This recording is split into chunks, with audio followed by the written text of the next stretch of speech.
What's up guys, my boss 714 here, coming at you with another War Commander Rogue Assault video.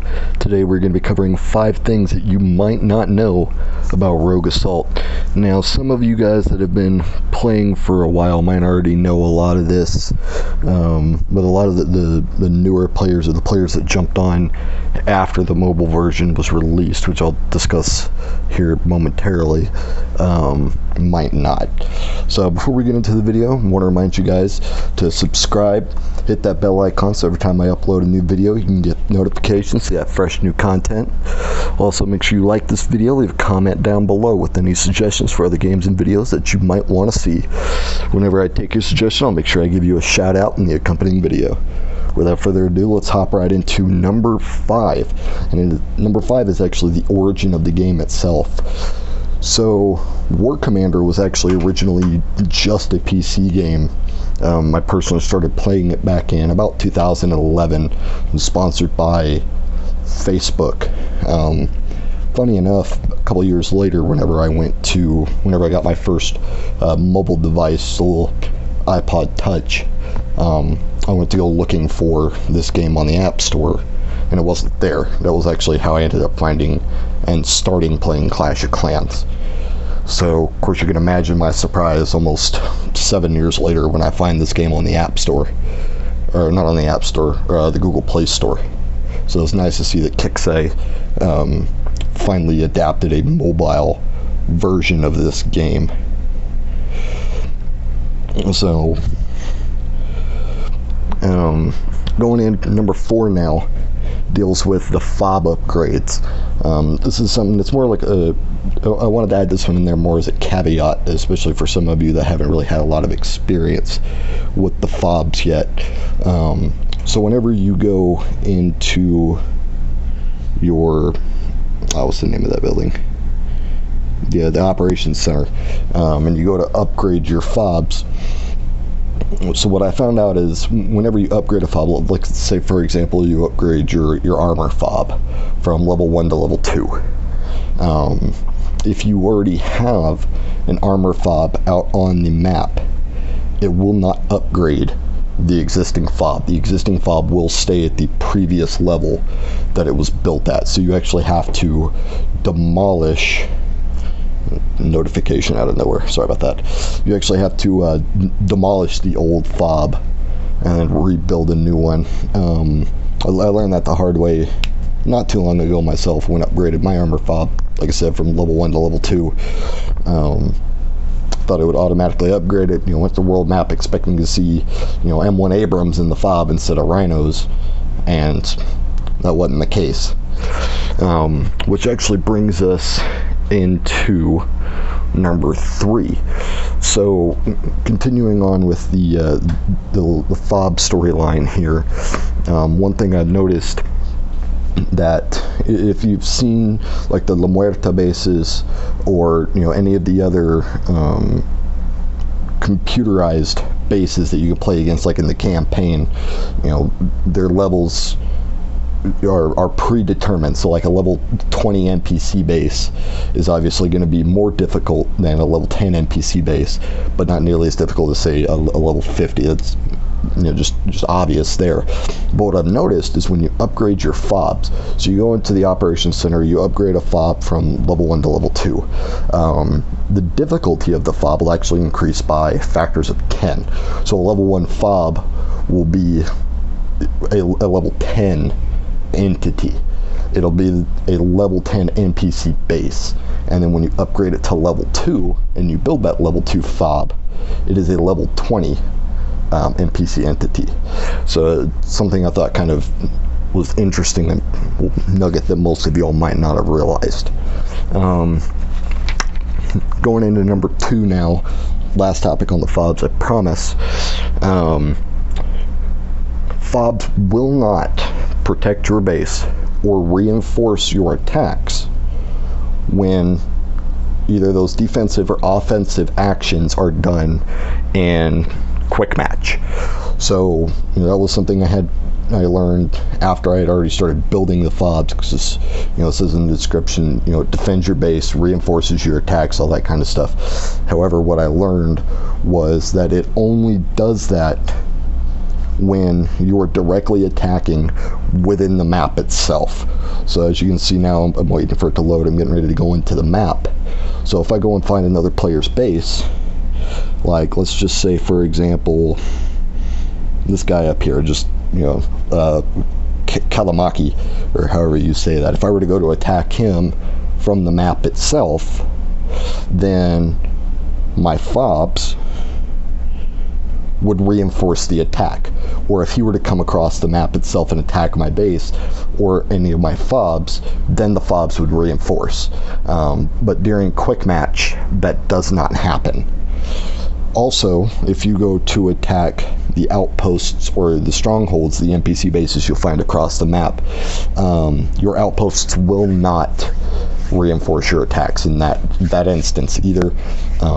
Personally, I kind of wish this is something that Kixeye would adjust just a little bit, because it extremely limits the usefulness of the fob. The instances in which it will actually be available for use are very limited, and hopefully that's something with future updates and future changes to the game that Kixeye will change and tweak. The other thing that I kind of hope that they change or tweak a little bit is actually the ability to control those units when they reinforce your attacks. So right now, if I go into the map and let's say I go to attack somebody's base from the map, those units will deploy within 5 seconds of the attack starting, but I have absolutely no control over them. Unlike any other units that I deploy across the map, I cannot select those units, I cannot direct where they go, what they attack, or even where they deploy. They just show up and do their thing. Which isn't necessarily a bad thing, because I know in that instance the AI Ruby controls them, but it would definitely make attacks a lot more easier if you had that ability to have command over those reinforcements. So finishing this off now, going into number 1. And I bring this up because it's something that I have seen people complain about, not just during reviews for Rouge Assault, but also in reviews and even online chat rooms for the original Rouge Assault. A lot of people complained about the extremely high upgrade costs of your buildings within the game. For example, let's just say my airfield here, currently sitting at a level 3 airfield. Nope, that's a bad example. I can't upgrade that till the next command center level. We'll do the platform, right? If I wanted to upgrade this level 4 platform to level 5, it costs 600,000 metal and then 35,000 thorium. That's ridiculous, especially for, you're sitting here looking at, just walls 4 to 5 is another 345,000 metal. And a lot of people have complained about this. I've seen it for years. And I actually wanted to include what I believe is the reasoning why behind that. So if you notice, if you go into the shop, just to kind of go into this, if you go into the shop, you see you can use gold to buy oil, right? And you can use gold to buy a metal pack. Now this is the only metal that you can buy with gold in the entire store. You can buy all this oil with gold, but this is the only instance you can buy metal with gold. And even then you only get 140,000, which isn't a lot. As you can see, I'm currently sitting at almost 150, almost 160,000 myself, and there really isn't much I can do with it right now except for train a couple of troops up.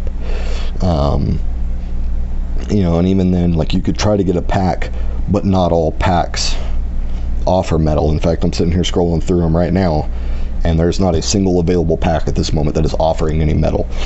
And I believe that Kixeye intentionally did this. So in order to explain why, I actually kind of have to reference Clash of Clans here. For those of you that have played Clash of Clans for a while, y'all are familiar with attacks such as Barch or just straight Goblin, where you go in and you target specifically another player's collectors and storages. You take all their loot. You'll probably, most likely lose the attack. You don't get the stars you need, the percentage you need to be able to walk away with trophies as well, but you still take all their loot.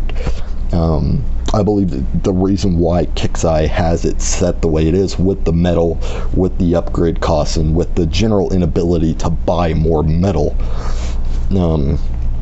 is because they want you to actually go out there and attack, but they don't want you to do like you do when you're raiding for resources in Clash of Clans, when you're just farming.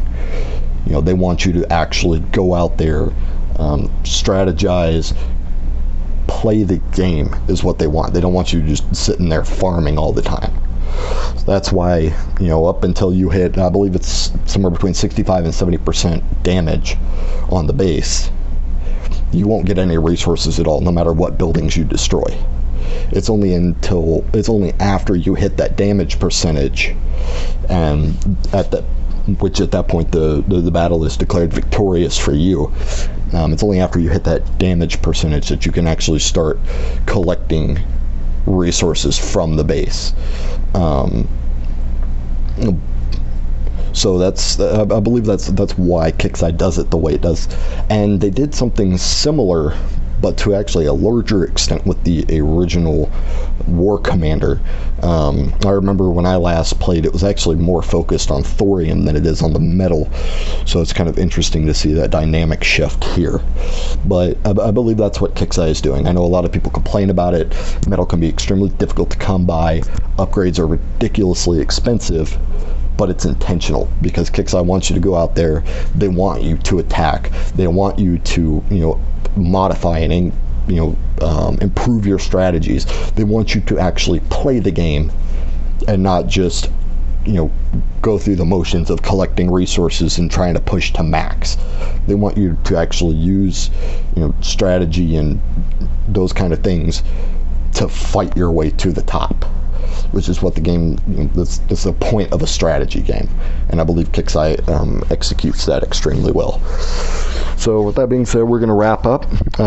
Hopefully I should have another video to you guys within the next week or so. Like I said at the beginning of the video, make sure you like, comment, subscribe. In the comments, recommend any future videos or games that you want me to try out. I'll make sure to give you a shout out, when or if I take your recommendations. Hope you all enjoyed. Have a good day.